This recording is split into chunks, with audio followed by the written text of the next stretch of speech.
Okay, so this is a quick video about my HTC Touch Pro 2 that I've got for sale, just to show you the condition of it and sort of things it can do.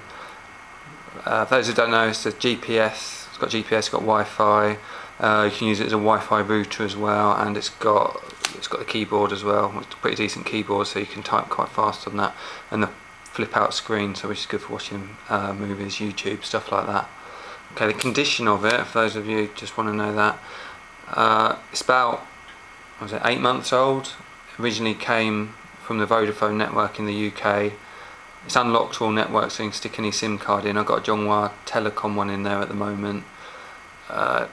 It's pretty good condition, never drops it or anything like that. There's the odd mark around the edge here, I don't know if you can see, on the silver bit where the paint's come off, and it looks a bit black. Same down the bottom, same around here as well, the odd tiny bit at the top here. The actual screen itself is fine. It's very light scratch, although it's got the screen protector on there where you can actually see there it's got a bubble in it, and a bubble at the top where I put it on originally. But actually the screen itself is pretty good. If there are any scratches, it's probably just on the protector itself. On the back, similar, there might be the odd scratch here and there, the odd mark where the paint's coming off it ever so slightly. This metal strip down the middle, don't know if you can see, but at the top there it's come loose ever so slightly, so it's kind of popping up ever so slightly. I keep meaning to pull it up and glue it down with super glue or something, but I just never bothered because it doesn't affect anything really, but I just thought I'd mention that anyway. The other thing, on the keyboard itself as well, ever so such a slight mark there where the paint's come off again, just where it shuts and it just catches on it as it slides closed. Another thing I mentioned, although I think that probably all like that, it's ever so slightly out of line when that slides back, kind of overhangs ever so slightly this side more than that side, but that might be normal, I don't know. Okay, so it's a Windows Mobile 6.5. It's got a custom ROM on it. You can download and install a variety of ROMs, kind of suit you. This one's got the latest, if I go to the home screen, it's got the latest HTC Touch Pro software on there. As you can see, it looks quite nice. You can add shortcuts here to programs or websites. So I've got shortcuts to various things, RSS Hub, Google Maps, things like that. Obviously got the time and calendar. It's got the weather underneath, so you can go and it automatically updates the weather. You can have a variety of locations on there and scroll through, and it gives you the forecast. It's got a variety of screens. You scroll through down the bottom. It's got the calendar, and you go to whichever one you want. You can remove these screens or add additional screens. It's got the music for your music player, photos and video where you can obviously do photos or take videos. Weather, it's got settings. You can go into all the settings. Go back to the home screen. It's got an action thing on here. Now, the custom ROM that didn't come with it didn't have a lot of this. It was kind of a lot more plain. It didn't have this action button. It had some other stuff, but that ROM was quite solid. This one's called Deep Shining, and they keep releasing updates, and each one is kind of a bit more stable. But you can install the standard stock ROM if you want, and it'll be as solid as anything. If you click on the action button, you've got a lot of things you can do. For example, you can go to YouTube.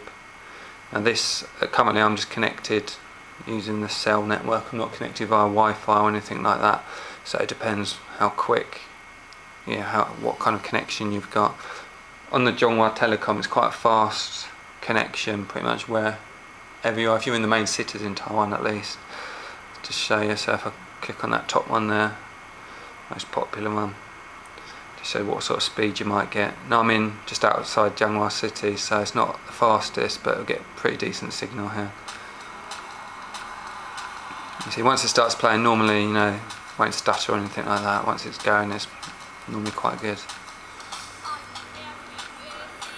Other things you can do, obviously the internet, your email, it syncs up with Gmail, so you get your emails almost instantaneously.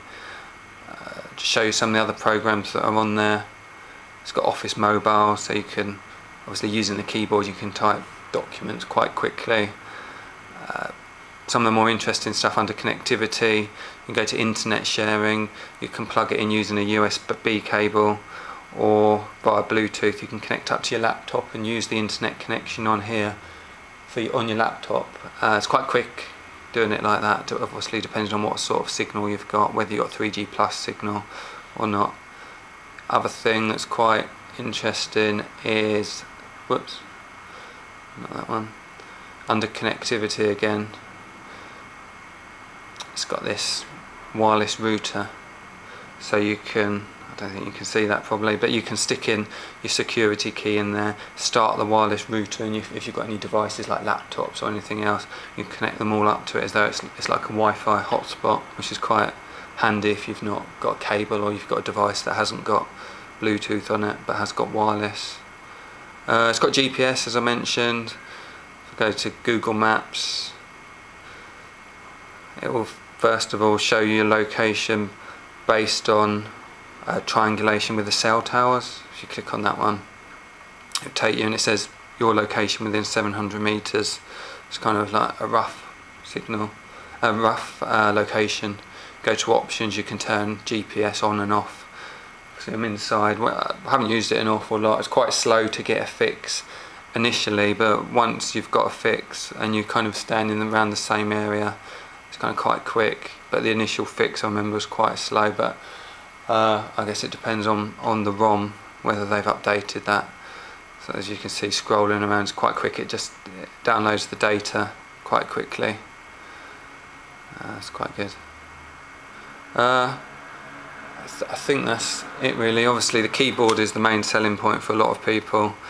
You can type quite fast, things like that.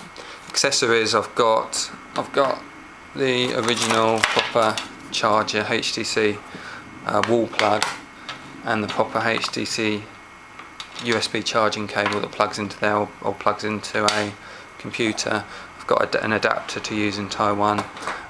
The box is back in England, so I could send it if someone was desperate for the box and manual. But as I said, with custom ROM on it, the manual probably isn't really appropriate. It doesn't really kind of explain much for this actual ROM. I think that's it really. One thing you might have seen is this Manila TV on here. You can stream various TV stations. This isn't a HTC thing. I think someone's created this as a custom thing. It's quite good when it works, but it's a bit kind of unreliable. Of course, you can install your own programs. You can install your own ebooks. It's got about 10 different ebooks already on here, but you can install others. I think that's it really. Any questions? Let me know.